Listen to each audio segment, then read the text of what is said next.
public video. It says helping hands.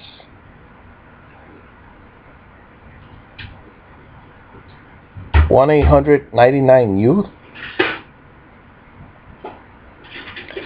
Building a positive attitude in children.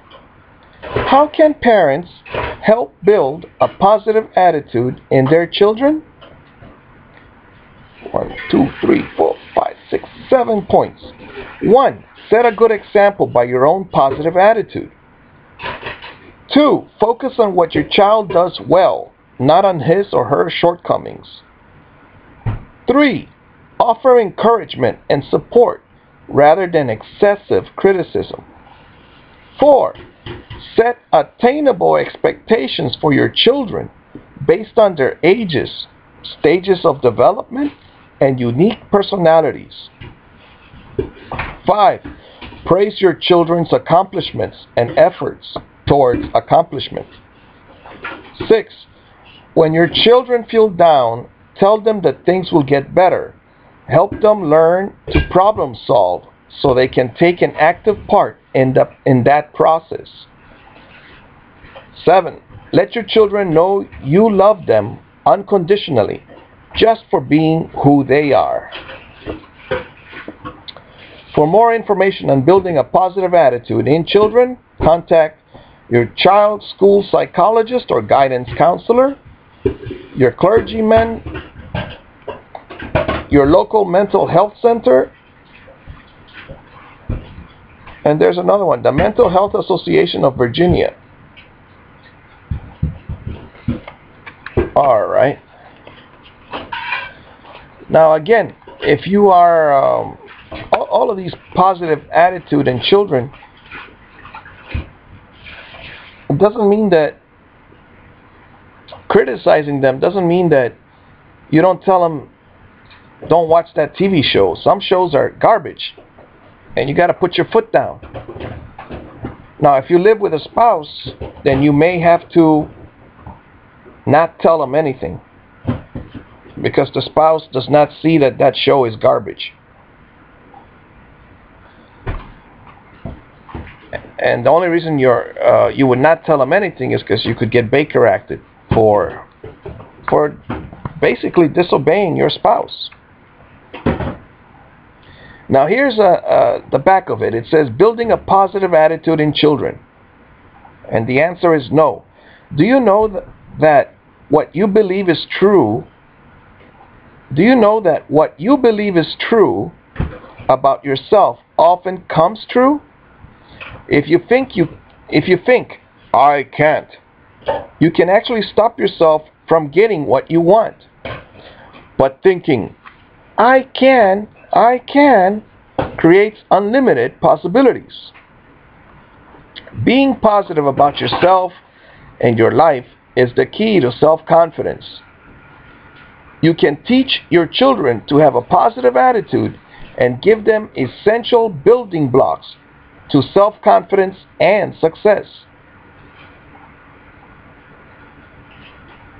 Oh, I don't know what happened there, but they put a no. Teach your child these tips to positive thinking. Thinking positively is a habit. Instead of saying to yourself, what if I can't? What if I don't have enough money? What if I don't make the team? Instead of doing that, say, I can. Alright, now they do it that way, but the one I'm going to give you is this one. I can do all things through Christ, who strengtheneth me. Alright. You remember that story of the baby elephant? The baby elephant, you tie the leg next to a little tree, and with a chain, it just won't. It will try to pull, but it won't knock down the tree, and it will stay chained up. Now, when the elephant gets big, it still has the memory of not being able to pull down the tree with his leg. So at the circus, you could tie a rope around the I don't know if this is true, all right? You could tie a chain or whatever, how you tie it, tie the elephant, the leg, to a small tree or even a spike on the floor, and the elephant will tug at it. Well, not even tug at it. As soon as it feels jerked, it will stay right there. That's called the what is that called? The elephant has a great memory. That's one. But in that case, if the elephant really wanted to get away, it wouldn't be able to because of the mental block that the elephant has. So take away your mental blocks. Stay positive. Yes, I can do this. Here's another tip. Teach your child to use positive self-talk. For example, I did a great job on my homework, and I'm a very nice person. I'm a very nice person. Those are positive things you could say to yourself. All right? Don't ever think of yourself as a failure. Be patient with yourself and learn from your mistakes to do things differently. All right, so I'm 40, I made 1,000 mistakes, maybe even 10,000. All right, another one. Don't constantly compare yourself to others. You're one of a kind. Now that one is something, but I compare myself many times. I have not achieved as much money as many family members. However, just like some have achieved that they have money and time, I've achieved time. I have my time to do what I want to do with it. Now, I don't have the money to back up trips to Honduras or wherever I want to go, right? At this moment. However, the older I get, the less I want to go anywhere. If you live, I live in front of a golf course. Well, that's full of toxins, pollutants that they put on the grass and stuff. So don't compare yourself to others. But I do. I compare myself to Gandhi and Bruce Lee. All right, with karate, I practiced with karate guys, and I was able to block, but they would hurt me. My arms would hurt. Another thing that they would do is they would kick me. One time I got kicked in the calf and I was limping. I almost couldn't drive home that day. So that's when I gave up on the idea of tournaments.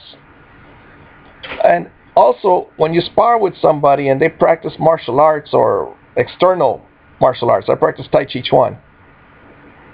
Most of the time, well, I could say I didn't lose. I mean, once I was advanced after 2 years of doing this, only on Saturdays, plus my own little practices.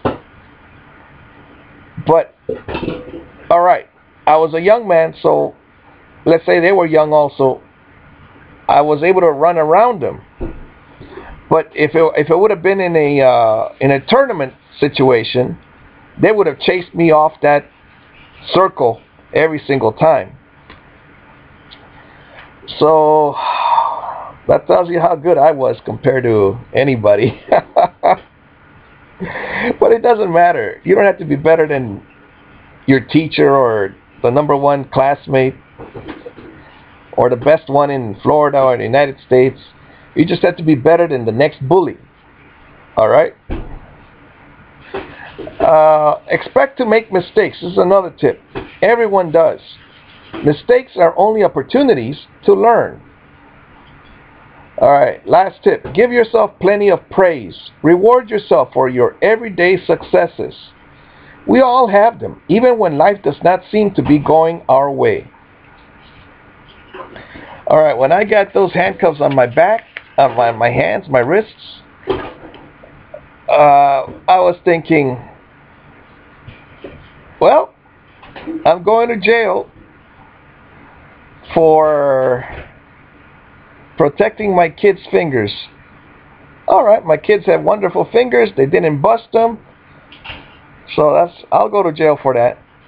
But then the officer told me, you're not under arrest, you know. You're under the Baker Act. And I said, well, what is the difference? He asked me, do you know what the Baker Act is? And I said, yeah, it means you're taking me somewhere. but I really didn't know what it was. And if you ever watched that Baker Act movie with that guy running around half naked, and, I mean, he had a hospital gown and things. Yes, that is similar to the place I was at. We had one guy that wouldn't stop smiling, and he would run this way, then he'd walk. I mean, when you get older, you know, he would run and then he would walk. All right, take care. Be better than I am.